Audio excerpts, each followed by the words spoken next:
নমস্কার বন্ধুরা, আমি তুহিন। তুহিন রিভিউলজি চ্যানেলে আপনাদের প্রত্যেককে স্বাগত জানাই। আজকের দিনের সব থেকে বড় বড় আপডেট আপনাদের জন্য নিয়ে চলে এসেছি। প্রথম যেটা আপডেট নিয়ে কথা বলবো সেটা হচ্ছে আলু অর্জুনের পুষ্পা সিনেমাটার থেকে।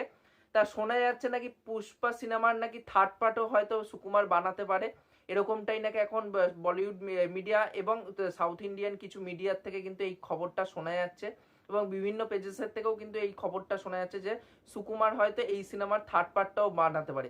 কিন্তু আপনাদেরকে বলে রাখি, এই সিনেমাটার কিন্তু থার্ড পার্টটা আসতে পারে, এটা আগের বছর শোনা গেছিল। সেটা ফাহাদ ফাজিল নিজে বলেছিল একটি প্রেস কনফারেন্সে গিয়ে, মালায়ালাম সিনেমার একটা প্রমোশনে গিয়ে তিনি বলে এসেছিলেন ওখানটায় যে সুকুমারের কাছে নাকি এখনো এই সিনেমাটার নাকি এত গল্পের এত রসদ বাকি আছে যে এই সিনেমার নাকি থার্ড পার্টও হয়তো বের করতে পারে সুকুমার। তাই এবার দেখার সময় সাপেক্ষ, কিন্তু সেটা বলে দেবে। এখনো কোনো কিছু মেকার্সদের তরফ থেকে কনফার্মেশন করে জানানো হয়নি যে এই সিনেমা থার্ড পার্টটা আসতে চলেছে। বাট এটা যদি হয় তাহলে আমি কিন্তু খুবই খুশি হব, কারণ পুষ্পা সিনেমাটা আমার পার্সোনালি খুবই ভালো লাগে, এবং আলু অর্জুন, ফাহাদ ফাজিল এবং সুকুমারকে এই এদের বিগ স্ক্রিনে দেখার এক্সপিরিয়েন্সটা সেটা আলাদাই একটা ব্যাপার। যেই ফাহাদ ফাজিল ওইটুকুনি একটা টাইমে অভিনয় করেছিল, জাস্ট ফাটিয়ে দিয়ে বেরিয়ে গেছিল। আলু অর্জুনের সাথে ফাহাদ ফাজিলের যেইটুকুনি সিন ছিল অসাধারণ লেগেছিল স্ক্রিনে দেখতে।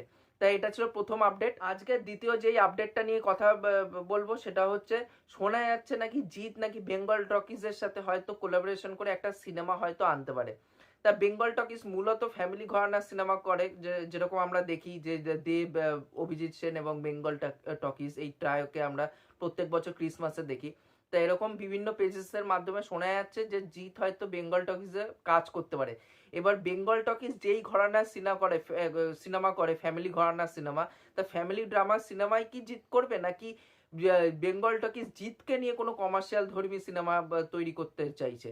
কারণ জিৎ কিন্তু পার্সোনালি সে কিন্তু কমার্শিয়াল সিনেমাতেই বিলিভ করে। এখনো কোনো কিছু কনফার্মেশন নিউজ নেই, কিন্তু যদি এটা ফ্যামিলি ঘরানার সিনেমা হয় আমি কিন্তু খুশি হব অ্যাজ ফ্যান হিসাবে। তার একটাই কারণ, আমি আগের ভিডিওতেই যেটা জিতকে নিয়ে করেছিলাম সেখানটায় কিন্তু বলেছিলাম যে জিতের কিন্তু মাল্টিপ্লেক্স অডিয়েন্স কিন্তু এখনকার সময় দাঁড়িয়ে খুবই দরকার, কারণ মাল্টিপ্লেক্স কেন্দ্রিকই এখন বিজনেসগুলো হয়ে গেছে, কারণ সিঙ্গেল স্ক্রিন থেকে সেই রেভিনিউ জেনারেট করে দিতে পারে না। এবার যদি জিৎ এরকম টাইপের সিনেমা করে বেঙ্গল টকিজের সাথে ফ্যামিলি ড্রামা, বা বছরে সে দুটো যদি সিনেমা করে, একটা কমার্শিয়াল সিনেমা, একটা ফ্যামিলি ঘরানা যেটা আরবান সেন্ট্রিক সিনেমা, যেগুলো মাল্টিপ্লেক্স দর্শক দেখে, সেই টাইপের সিনেমা করলে তাহলে কিন্তু মাল্টিপ্লেক্সের অডিয়েন্সও তৈরি হলো নতুন করে, এবং সিঙ্গেল স্ক্রিনের অডিয়েন্সও থাকলো। এবার দেখার বাদবাকি কি আর সময় সাপেক্ষে সেই জিনিসটা জানা যাবে। আজকে থার্ড যেই আপডেটটা নিয়ে কথা বলবো সেটাও আমাদের বাংলার একটা আপডেট। শোনা যাচ্ছে নাকি মিঠুন চক্রবর্তীকে নিয়ে রাজ চক্রবর্তী একটা সিনেমা তৈরি করতে চলেছে। এটা অনেকদিন ধরেই কানাঘুষো শোনা যাচ্ছে, এখনো কোনো কিছু কনফার্মেশন নিউজ নেই। এসবিএফ এর ব্যানারেই কিন্তু এই সিনেমাটা তো নির্মাণ হবে, এবং অনেকে বলছে যে ফাটাকেষ্ট 3 হয়তো আমরা দেখতে পারি বিগ স্ক্রিনে।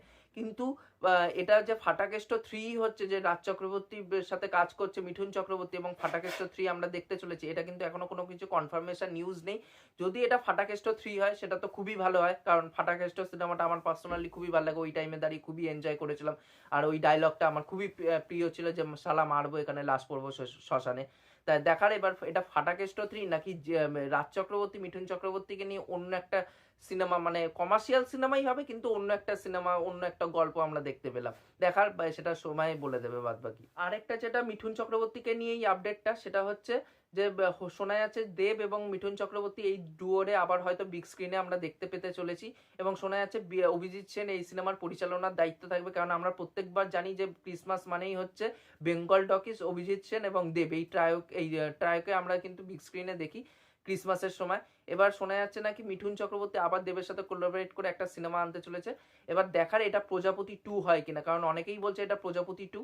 তাই এই সিনেমাটা যদি প্রজাপতি 2 হয় ভালোই হবে, কারণ আমি প্রজাপতি সিনেমাটা কিন্তু খুবই এনজয় করেছিলাম। এরপরের যে আপডেটটা নিয়ে কথা বলবো সেটা হচ্ছে ইয়াশ এবং শাহরুখকে কেন্দ্র করে। তা শোনা যাচ্ছে নাকি ইয়াশ রেড চিলিজের ব্যানারে একটি সিনেমা করতে চলেছে। তাই এটা দেখার যে শাহরুখ এবং ইয়াশকে একসাথে বিগ স্ক্রিনে দেখতে পারি কিনা, না কি এটা স্ট্যান্ড অ্যালোন ইয়াশকে নিয়ে একটি সিনেমা তৈরি হচ্ছে রেড চিলিজের ব্যানারে, এটা দেখা যাক, বাদবাকি সময় আসলে সেটা বলে দেবে। আরেকটা যেটা ইয়াশ এবং শাহরুখকে কেন্দ্র করে আপডেট উঠে আসছে, যে গীতু মোহনদাসের আপকামিং সিনেমা এবং ইয়াসেরও আপকামিং সিনেমা টক্সিক, সেই সিনেমাতে নাকি একটি এক্সটেন্ডেড ক্যামিও করার কথা বলা হয়েছে নাকি শাহরুখরে। এটা বলিউড মিডিয়ার মাধ্যমে শোনা যাচ্ছে, এরকম নানা রকম খবর। আর এর আগে একটা সিনেমার কিন্তু তাকে ক্যামিও করতে বলেছিল থালাইভা 171 সিনেমাটাতে, যেটাতে লোকেশ ডিরেক্ট করতে চলেছে এবং রজনীকান্তকে আমরা দেখতে পাবো।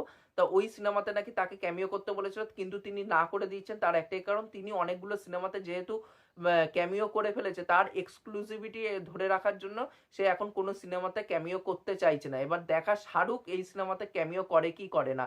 কারণ আমি কিন্তু পার্সোনালি শাহরুখ এবং ইয়াশকে কিন্তু মানে বিগ স্ক্রিনে দেখতে চাই, কারণ সে রকিং স্টার ইয়াশ আমার মানে কেজিএফ এর মাধ্যমে তাকে অসাধারণ লেগেছে। তার আগে কয়েকটা সিনেমা আমি দেখেছি, কান্না সিনেমা, বাট সেগুলো আমার আপ টু দা মার্ক লাগেনি। কিন্তু ইয়াসের কিন্তু সেই পোটেনশিয়ালটা আছে, এবং শাহরুখের যা স্টারডম সেটা তো আমরা প্রত্যেকেই জানি। তাই এদের দুজনকে কিন্তু আমি বিগ স্ক্রিনে দেখার জন্য অধীর আগ্রহে বসে থাকবো। আর এটাই ছিল আমার ওভারঅল আপডেটগুলো কিরকম কি লেগেছে, কোন সিনেমা নিয়ে আপনারা বেশি এক্সাইটেড, সব সেটাও কিন্তু নিচে কমেন্ট করে জানাতে ভুলবেন না। আর আপনারা যদি আমার চ্যানেলে নতুন যোগ দিয়ে থাকেন, তাহলে অবশ্যই আমার চ্যানেলটি সাবস্ক্রাইব করে দিয়ে যাবেন, তাহলে মোটিভেশন পাবো আগে নতুন নতুন ভিডিও বানানোর জন্য। এখনকার মতন টাটা, বাই বাই।